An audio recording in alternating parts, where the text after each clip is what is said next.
Menopause గురించి మాట్లాడుకున్నాము.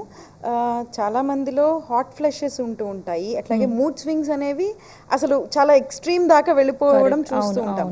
So అసలు ఈ మూడ్ స్వింగ్స్, హాట్ ఫ్లషెస్ అందరికీ వస్తాయా?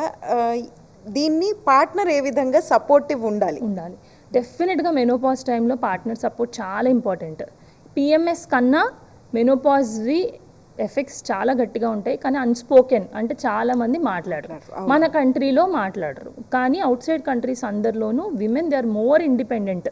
మన కంట్రీలో మన మైండ్ సెట్ ఎలా ట్యూన్ చేసేసారంటే, ఒక జనరేషన్ మన పైన జనరేషన్ ఉన్న పెద్దవాళ్ళందరూ ఓకే ఎట్లా అంటే ఆడవాళ్ళకి ఇవి తప్పదు, భరించాలి మీరు అంతే అన్నట్టుగా మనకి. కానీ దీనికి హెల్ప్ ఉంది, దీనికి మెడికేషన్స్ ఉన్నాయి, హార్మోన్ రిప్లేస్మెంట్ అని ఉంది, రకరకాల థింగ్స్ ఉన్నాయి అని మనకి ఎవ్వరు ఎడ్యుకేట్ చేయకపోవడం వల్ల ఇది చచ్చినట్టు భరించాలనుకుని భరిస్తున్నారు అంతే. సో హాట్ ఫ్లషెస్ నిజంగా చాలా పెయిన్ఫుల్, రోలర్ కోస్టర్ రైడ్ అంటారు, అంత బ్యాడ్ ఉంటాయి అన్నమాట. సో ఇదేంటంటే మెనోపాజ్ ఎవరికైనా 50కి వస్తుంది అనుకోండి, రావడానికి 2-3 ఏళ్ళు దగ్గర నుంచి ఆగిపోయాక 2-3 ఏళ్ళ వరకు పెరి మెనోపాజ్ అంటాం. అంటే ఆ 50 ఇయర్స్ ఏజ్లో మెనోపాజ్ వచ్చే వాళ్ళకి 48 నుంచి 52 ఇస్ పెరి మెనోపాజ్. ఆ టైంలో పడే ఇబ్బందులు ఏమేమి ఉంటాయి? ఫస్ట్ మీరు చెప్పినట్టు హాట్ ఫ్లషెస్ అంటే సడన్గా ఇట్లా ఉంటారు, మాట్లాడుకుంటూ ఉంటారు, సడన్గా ఫేస్ అంతా చెమట పట్టేస్తూ ఉంటుంది. సో ఇంకా చీర తీసుకుని తుడుచుకోవడం, బాగా చెమటలు వచ్చేయడం, అంటే చలికాలం అవ్వచ్చు, ఏదో కాలం ఏ కాలం అయినా కానీ, ఇంకా ఎస్పెషల్లీ సమ్మర్స్ కానీ ఏసీ రూమ్లో లేకపోయినా చాలా చెమటలు పట్టేయడం, ఎక్కడైనా ముట్టుకుంటే అరచేతులు అంతా తడిగా అయిపోయి ముట్టుకున్న చోట అంతా చెమట అయిపోవడం, అంత వేడిగా ఫుల్ హాట్ ఫ్లషెస్. సో అది కూడా ఎక్కువసేపు ఉంటుందా? వచ్చినప్పుడు ఒకటేసారి వేవ్స్ లాగా వచ్చేసి ఒక ఫ్యూ మినిట్స్ చాలా ఎక్కువ ఉండి వెళ్ళిపోతుంది. పూట్లో ఎప్పుడు వస్తుందో తెలియదు, అప్పుడప్పుడు వస్తే అప్పుడప్పుడు రాదు, దాన్ని హాట్ ఫ్లషెస్ అంటారు. సెకండ్ థింగ్ వెజైనల్ డ్రైనెస్, అంటే మానమంతా పొడిగా అయిపోద్ది, అంటే లూబ్రికేషన్ ఉండదు. బికాజ్ మెనోపాజ్లో ఈస్ట్రోజన్ కదా తక్కువ ఉంది, ఈస్ట్రోజన్ తక్కువ ఉంటే మనకి వెజైనా హెల్త్ మంచిగా మెయింటైన్ కాదు. సో వెజైనాలోంచి న్యాచురల్గా వచ్చే లూబ్రికేషన్ రాదు.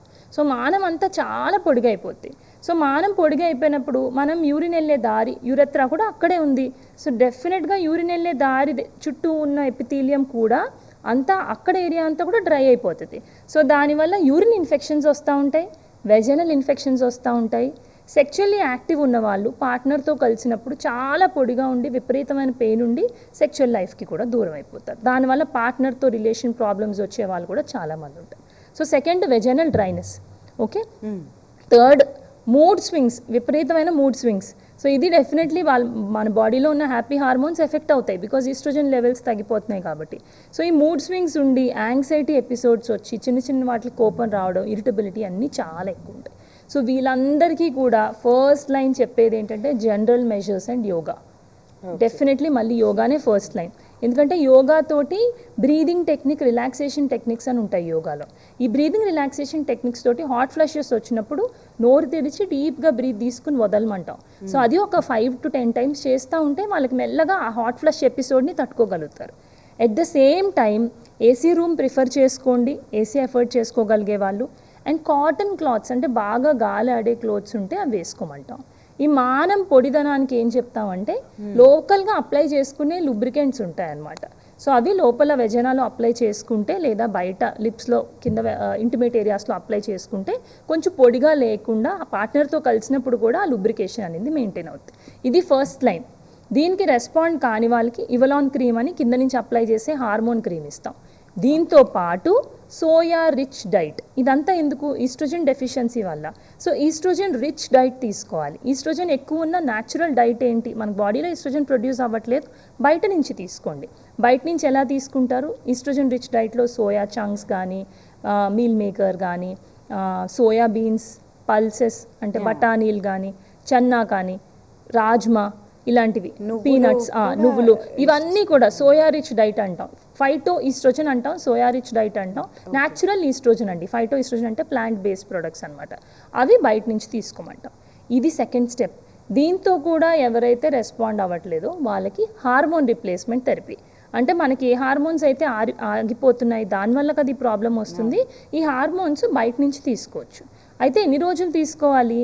మెనోపాజ్ టైంలో ఈ హార్డ్ టైం ఎన్ని రోజులు ఉంటుంది? యూజువల్లీ మనకు ఒక 1 to 2 years ఉంటుంది వాళ్ళకి. సో 1 year వరకు మేనేజ్ చేయడం కోసం హార్మోన్స్ ఇచ్చి, తర్వాత మెల్లగా హార్మోన్స్ని వాళ్ళ సిమ్టమ్స్ తగ్గినాయి, మేనేజ్ చేసుకోగలుగుతున్నారు అన్నప్పుడు మనం స్టాప్ చేసేయచ్చు. కానీ హార్మోన్ రిప్లేస్మెంట్ మీద ఉన్న వాళ్ళు డెఫినెట్లీ డాక్టర్ ఫాలో అప్లో ఉండాలి. ఓకే, ఇదే హార్మోనల్ ఇంజెక్షన్స్ అంటారా మ్యామ్? హార్మోనల్ రిప్లేస్మెంట్ అంటాం. హార్మోనల్ ఇంజెక్షన్స్ అంటే యాక్చువల్లీ ఫర్టిలిటీ పీపుల్ కోసం ఇస్తారు. వాడతారు. అది అవి వాటిని FSH LH ఇంజెక్షన్స్, అవి ఎగ్ రిలీజ్ అవడం కోసం ఇచ్చే ఇంజెక్షన్స్. ఇవి హార్మోన్ రిప్లేస్మెంట్ థెరపీ ఏ రూపంలో అయినా ఇవ్వచ్చు, బట్ యూజువల్లీ మోస్ట్ కామన్గా టాబ్లెట్స్ రూపంలో ఇస్తారు, తప్పితే ప్యాచెస్ రూపం లేదా వెజైనాలో అప్లై చేసే జెల్స్ లాగా ఇస్తారు. ఓకే, ఒక్కసారి ఇప్పుడు పీరియడ్స్ ఆగిపోయిన తర్వాత ఎటువంటి సమస్యలు స్టార్ట్ అవుతాయి మనకి? మన బాడీకి ఈస్ట్రోజన్ అనేది చాలా అవసరం ఇంపార్టెంట్ విమెన్ కి. సో ఎటువంటి ఇష్యూస్ స్టార్ట్ అవుతాయి దాని తర్వాత?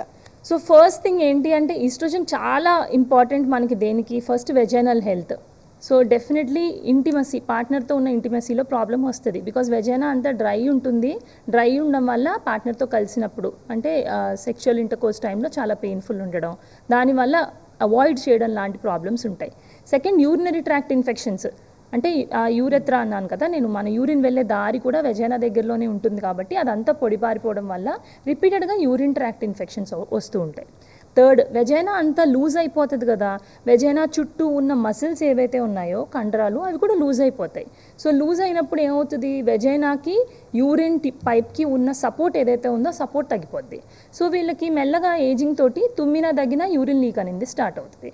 ఆ యూరిన్ లీక్ కంట్రోల్ చేయలేకపోతారు. మెల్లగా యూరిన్ లీక్ ఎక్కువ డైపర్స్ వేసుకోవాల్సిన అవసరం, పీరియడ్ ప్యాంటీస్ వేసుకోవాలి, లేదంటే ఎక్కడికి వెళ్ళినా బాత్రూమ్ ఎక్కడుందో వెతుక్కోవడం, లేదంటే ట్రిప్స్కి వెళ్ళాలంటే భయపడి ట్రిప్స్ మానేయడం, వెకేషన్స్కి వెళ్ళిపోవడం, ఇలాంటి ప్రాబ్లమ్స్ కూడా ఎక్కువ అవుతాయి. ఇంకా ఎక్కువైందంటే ఆ కింద కండరాలు లూజ్నెస్ ఇంకా ఎక్కువైతే కొంతమందికి ప్రొలాప్స్ అంటారు, అంటే వెజైనా జారి గర్భసంచి జారి కింద నుంచి బయటకు వచ్చేయడం. సో ఇవి కొన్ని. ఇది కాకుండా స్కిన్ అండ్ హెయిర్, ఈస్ట్రోజన్ అన్న హార్మోన్ వల్లనే మన స్కిన్ అనేది, మన విమెన్లో స్కిన్ ఎప్పుడైనా కూడా షైన్ ఉన్నా కానీ, టోన్ బాగున్నా కానీ, ఏమనాలి, బాగా క్షీణించిపోయినట్టు, ష్రింక్ అయిపోయినట్టు కాకుండా హెల్దీగా మెయింటైన్ అవుతున్న స్కిన్కి ఈస్ట్రోజన్ హార్మోన్ చాలా ఇంపార్టెంట్. సో స్కిన్ టోన్ కూడా మనకి బాగా ఎఫెక్ట్ అవుతుంది, హెయిర్ హెల్త్ కూడా ఎఫెక్ట్ అవుతుంది. ఇదే కాకుండా ఇంపార్టెంట్గా మాట్లాడుకోవాలంటే heart health, bone health, mood, ఈ 3 చాలా ఇంపార్టెంట్. ఇప్పటివరకు నేను చెప్పిన బయటకు కనిపించేవి ఇంటిమేట్ వెల్నెస్ కోసం కావాల్సినవి కాకుండా ఇంకా ఇంపార్టెంట్ ఫస్ట్ హార్ట్ హెల్త్. ఎప్పుడైనా విమెన్లో 40sలో మనం హార్ట్ అటాక్స్ వినాం, చూడండి మెన్లో వింటాం, ఎందుకంటే వాళ్ళకి ఈస్ట్రోజన్ లేదు. ఈస్ట్రోజన్ హార్మోన్ హార్ట్ అటాక్ అవ్వకుండా గుడ్ కొలెస్ట్రాల్ని పెంచి హార్ట్ అటాక్ ఛాన్సెస్ తగ్గిస్తుంది. మనకి ఎప్పుడైతే మెనోపాజ్ వస్తుందో 50 దాటాక ఈస్ట్రోజన్ తగ్గిపోద్ది కాబట్టి హార్ట్ అటాక్ వచ్చే రిస్క్స్ పెరుగుతాయి. అందుకనే 50 తర్వాత హార్ట్ అటాక్ రిస్క్ విమెన్కి మెనోపాజ్ తర్వాత ఎక్కువ ఉంటుంది. సెకండ్, మన బోన్ హెల్త్, బోన్స్ స్ట్రాంగ్ ఉండడం కోసం కూడా ఈస్ట్రోజన్ చాలా ఇంపార్టెంట్. ఈస్ట్రోజన్ తగ్గిపోయాక బోన్ హెల్త్ కూడా తగ్గుతుంది. సో అందుకే విమెన్ చూస్తే, మా నాన్నమ్మలు అమ్మమ్మలు చూస్తే 60 years ఏజ్లో బాత్రూంలో జారి పడిపోయి బోన్ ఫ్రాక్చర్స్, అవన్నీ ఆస్టియోపోరోసిస్ అంటాం. అంటే బోన్స్ అన్నీ కూడా స్ట్రాంగ్గా ఉన్నవి చాక్ పీసుల్లా అయిపోతాయి 60-65 ఏజ్కి వచ్చేసరికి. బికాజ్ ఎందుకంటే ఈస్ట్రోజన్ తగ్గిపోయి బోన్స్ హెల్త్ వీక్ అయిపోయింది. సో మెనోపాజ్ అయ్యాక 10 yearsకి యూజువల్లీ ఇవన్నీ కూడా బోన్ హెల్త్ బాగా తగ్గిపోయి అన్ని రకాల బోన్ ప్రాబ్లమ్స్ అన్నీ స్టార్ట్ అవుతాయి. సో అందుకనే పెరిమెనోపాజ్ పీరియడ్ వాళ్ళని అప్పటి నుంచే 40 తర్వాతే కాల్షియం తీసుకోవడం మనకి విమెన్ అందరికీ చాలా మంచిది. 40 దాటగానే కాల్షియం తీసుకోవడం స్టార్ట్ చేయాలి. మెనోపాజ్ వచ్చాక డెఫినెట్గా కాల్షియం ఇంటేక్ ఉండాలి, లేకపోతే కాల్షియం వైటమిన్ డి లేకపోయినా కూడా బోన్స్ అనేవి గట్టిగా ఎఫెక్ట్ అవుతాయి. రైట్, విటమిన్ డి ఈ మధ్య కాలంలో చాలా తక్కువగా ఉంటుంది అందరిలో. సో ఇప్పుడు కాల్షియం తీసుకున్నా మనకి విటమిన్ డి లేకపోతే కాల్షియం పనిచేసే అవకాశం ఉండదు. అందుకనే రెండు కూడా కాంబినేషన్లో తీసుకోవాలి. విటమిన్ డి అందరిలోనూ తక్కువగానే ఉంటుంది. ఇప్పుడు ఎండలో తిరుగుతాను, కొంతమంది పేషెంట్స్ వద్దు మేడం మేము ఎండలో డైలీ ఒక 1/2 hour నుంచుంటాం, 1 hour నుంచుంటాం, మాకు న్యాచురల్గా కావాలి, మెడిసిన్ వద్దంటారు. ఫార్మర్స్ ఉంటారు, అంటే రైతులు పనిచేసే వాళ్ళు, వాళ్ళకి టెస్టులు చేస్తుంటే కూడా విటమిన్ డి తక్కువ ఉంటుంది. వాళ్ళు రోజంతా పొలంలో పనిచేస్తున్నారు. ఎందుకంటే మన స్కిన్లోనే, ఇండియన్ స్కిన్, సౌత్ ఏషియన్ స్కిన్కి విటమిన్ డి అబ్జార్ప్షన్ ఫారినర్ స్కిన్స్కి ఉన్నంత బాగా లేదు. అందుకనే మనకి ఎండలో గంటలు ఉంటే లేనిపోని స్కిన్ క్యాన్సర్లే వస్తాయి తప్ప వైటమిన్ డి ఇంప్రూవ్ అవ్వట్లేదు. సో వైటమిన్ డి మీరు చేయించుకున్నప్పుడు టెస్ట్లో తక్కువ ఉంటే మెడిసిన్ తీసుకోవడానికి మొహమాట పడక్కర్లేదు. ఎందుకంటే వారానికి ఒక మెడిసిన్ తీసుకుంటే 12 వారాల కోర్స్ అయిపోతుంది. It's easy to consume, daily వేసుకోవాల్సింది లేదు. కానీ తీసుకోకపోతే మిగిలిన కాల్షియం అవి కూడా మీకు పనిచేయవు. బాడీలో చాలా ప్రాబ్లమ్స్, బ్యాక్ పెయిన్ అది ఇది వైటమిన్ డి వల్ల వస్తుంది. సో ఈ ఈస్ట్రోజన్ వల్ల ఒకటి బోన్ హెల్త్, హార్ట్ హెల్త్ చెప్పాను. థర్డ్ వన్ ఇస్ మూడ్, మన మెంటల్ హెల్త్ కూడా చాలా ఇంపార్టెంట్.